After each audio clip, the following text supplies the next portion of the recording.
Sobat Solusi Otomotif Channel dimanapun Anda berada. Pada video kali ini saya ingin berbagi tentang penggunaan katalis tembaga mobil yang biasa kita sambungkan di lubang PVC ke intake throttle body ya, ke intake manifold throttle body. Jadi perlu diketahui teman-teman, dalam proses pembuatan katalis tembaga itu ada proses pengelasan, ada proses penyambungan, ada proses pembersihan, istilahnya penghalusan dengan amplas. Jadi itu perlu kita ketahui semua, dan di dalamnya itu ada isi yang biasanya digunakan itu adalah gotri atau semacam besi atau konduktor yang lainnya ya. Jadi di dalam katalis itu ada seperti itu. Jadi yang perlu diketahui, yang sangat amat perlu diketahui bagi sobat solusi otomotif semua itu adalah apa dampaknya setelah memakai kita pasang ini reaktor katalis ini. Jadi sebelumnya kita review dulu untuk proses pembuatannya ya, seperti video-video saya sebelumnya itu. Jadi sedikit saya kasih tahu tipsnya, bahwa katalis ini itu dibuat dari filter AC guys, filter AC seperti ini. Jadi katalis ini dibuat dari filter AC, dua filter AC. Kalau saya memakainya dua filter AC.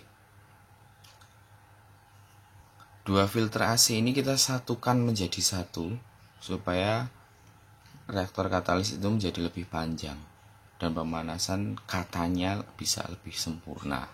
Seperti itu. Kita lihat sedikit review pembuatan untuk katalis tembaga mobil ya. Oke, kita simak videonya.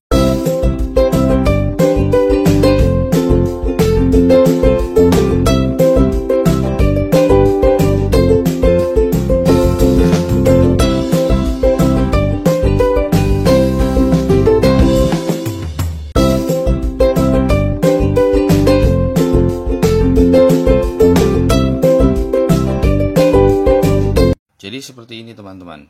Ini ada dua filter kulkas di sini. Ini sebenarnya dua.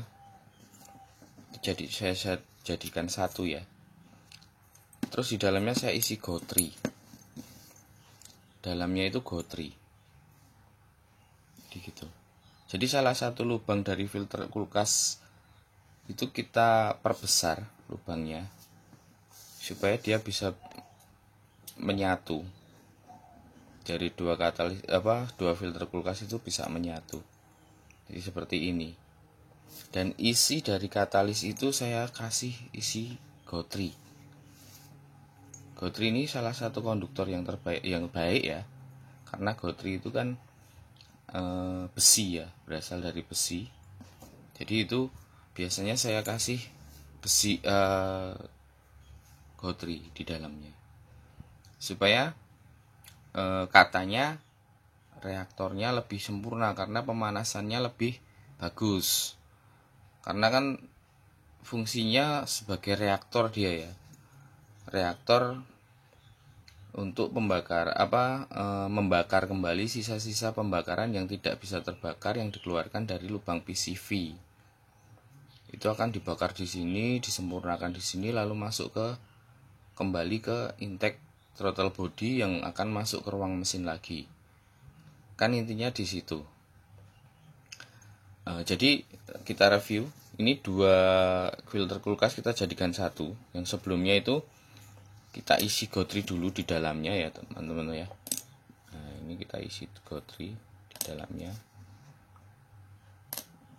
Nah, gotri sudah masuk, kita masukkan. Kita harus bisa meminimalisir resiko-resiko yang terjadi ya. Karena di dalamnya adalah gotri, itu akan berpotensi menghambat jalur udara yang dari PCV ke intake throttle body kalau kita kasih ke katalis. Itu yang pertama. Itu kita pastikan bahwa gotri itu tidak akan menyumbat sisa pembakaran dari mesin yang dikeluarkan dari PCV nanti disalurkan lagi untuk masuk ke ruang mesin melalui intake throttle body itu tidak tersumbat. Itu yang menjadi salah satu pertimbangan yang harus kita pertimbangkan sekali. Karena kan apabila tersumbat akan terjadi kerusakan mobil yang fatal ya, istilahnya seperti itu. Itu yang pertama. Yang kedua, setelah kita satukan tadi dua filter kulkas tadi, itu akan kita proses las ya teman-teman. Jadi kita proses las seperti ini.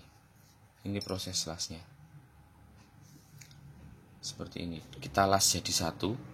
Lalu kita tambah moncongnya supaya dia sesuai dengan ukuran selangnya. Karena selang yang kita pakai itu adalah selang yang tahan panas ya, tidak cuman selang yang ala kadarnya. Jadi kita sesuaikan dengan diameter selangnya supaya bisa rapat. Itu kita tambahkan pipa tembaga di sisi sini dengan di sisi sebelahnya. Itu kita proses las. Pada saat proses las, yang namanya tembaga itu kalau dipanaskan dia akan terjadi pengeraan atau dia akan mengerak seperti mengerak. Jadi kuningan-kuningan yang ada di tembaga itu akan mengerak, sobat. Nah, itu akan mengakibatkan ruang yang ada yang ada di dalam ini ada kerak. Nah, itu kalau masuk ke ruang mesin, partikel-partikel kerak hasil dari pengelasan tadi akan masuk ke ruang mesin dan bisa membuat terjadi gesekan di piston ya.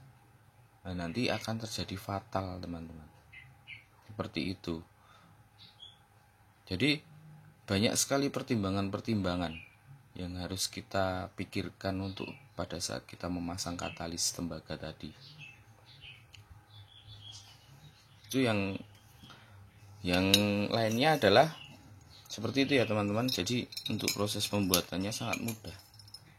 Untuk selang yang digunakan, kalau selang yang kita gunakan itu hanya selang asal-asalan yang tidak kuat terhadap panas, sekarang cek standarisasi selang yang ada di ruang mesin. Semua selang yang dipakai pabrikan itu adalah selang tahan panas untuk yang ada di ruang mesin. Kalau kita memakai selang yang asal-asalan, ketahanan selangnya itu apakah bisa menahan panas mesin atau panas yang akan dihasilkan dari katalis tembaga ini. Itu yang patut kita pertimbangkan juga. Nah, saya ingin memberikan edukasi kepada teman-teman semua. Apabila terjadi lelehan selang yang kalau kita memakai dengan selang yang asal-asalan, itu akan berakibat yang buruk juga. Jadi kesimpulannya apa? Kesimpulannya yang pertama yang harus kita pertimbangkan dalam memasang katalis tembaga mobil ini, kalau kita ingin membuat sendiri ataupun kita membeli, itu kita satu. Yang pertama adalah gotri atau isi dalam katalis tersebut apakah aman atau tidak. Apakah akan menyumbat jalur hawa PCV ke throttle body atau tidak. Itu yang perlu kita pertimbangkan. Yang kedua adalah selang. Selang itu apakah aman nantinya digunakan pada suhu mesin, suhu ruang mesin atau tidak. Kalau kita asal-asalan dengan memasang selang yang asal-asalan itu nanti akan meleleh, tidak kuat menahan panasnya. Yang ketiga, kita harus mengantisipasi kerak-kerak atau partikel-partikel logam pada saat ada proses pengelasan. Karena tembaga itu akan menghasilkan kerak pada saat kita las. Nah, itu yang patut kita pertimbangkan teman-teman.